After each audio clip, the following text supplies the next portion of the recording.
Menopause in the workplace. What you're feeling is real and you're not alone. I'll be honest right up front, I don't go into an office. I work for myself, as you know, from home in my leggings with the freedom to lie down if tiredness or fatigue just literally just hits me, or to go and walk the dogs when I need to clear my head. And let me tell you something, I know just how lucky that makes me. Because every single week I hear from women who do go out to work. Women navigating the madness of midlife symptoms whilst also trying to hold it together in the workplace, and they are struggling. Struggling to concentrate, struggling to sleep, struggling to be taken seriously when they speak up about what's happening to their minds and bodies. So this post is for you if you are in the thick of it, juggling work, menopause, and trying not to lose your mind. I see you. You are not imagining it. The workplace struggles are real, and here's what no one tells you. Brain fog can make you forget what you were saying mid-sentence. Hot flushes can hit in the middle of a meeting and feel mortifying. Anxiety can make simple tasks feel overwhelming. Fatigue can leave you dragging yourself through the day. And yet, you still feel the pressure to keep it together because that's just life, right? Let's get one thing straight. This isn't about being dramatic or weak or hormonal. This is menopause, and it deserves to be recognized and supported, especially at work. What you can actually do about it. I know it's not always easy to speak up, especially if your workplace doesn't talk about menopause yet, but small steps make a huge difference. Now here, I think, is a place where you can start.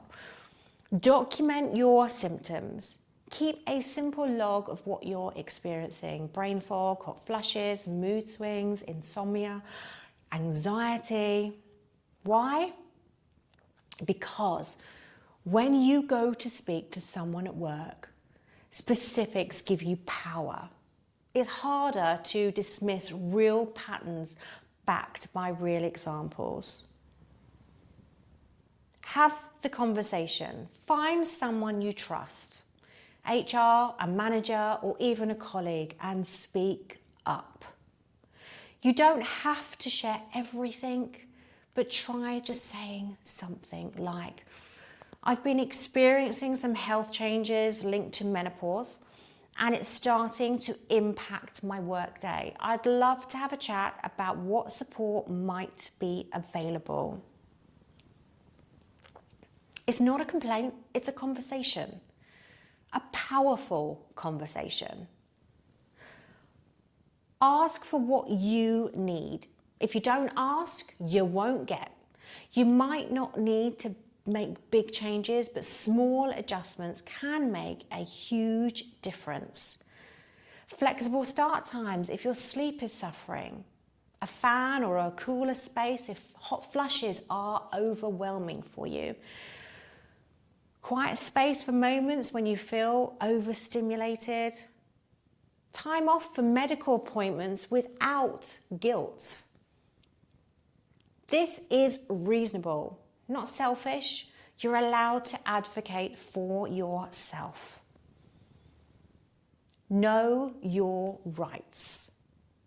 Now, especially in the UK, menopause is starting to recognise as a workplace issue. And in some cases, it can fall under equality, like the Equality Act, as a protective characteristic. ACAS and CIPD both offer great free resources that explain what support employers should offer. Even printing one off and handing it to your manager can open the door to progress. Find your midlife allies. If there's one thing I know, it's this. Midlife is easier when you're not doing it alone. Whether it's your work bestie, your group chat, or the Midlife Mayhem Club, surround yourself with women who get it. We're stronger together, and there's something powerful about not having to explain why you're sweating through your blouse while crying over a spreadsheet. And on a personal note from me, like I said, I know I've got it easier in many ways. I run my own business, and if I need a nap at 2 p.m, I can take one.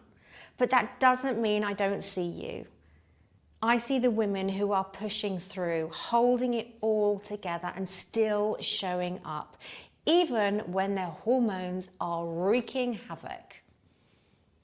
I want you to hear this loud and clear.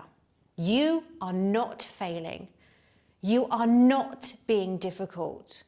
You are doing your absolute best during a time of massive transition. So what now? Start small, speak up, ask for what you need. Share this blog with your workplace or colleague. Know what you deserve. Know that you deserve support and not silence. And remember, this phase is powerful, not shameful. Let's make workplaces reflect that.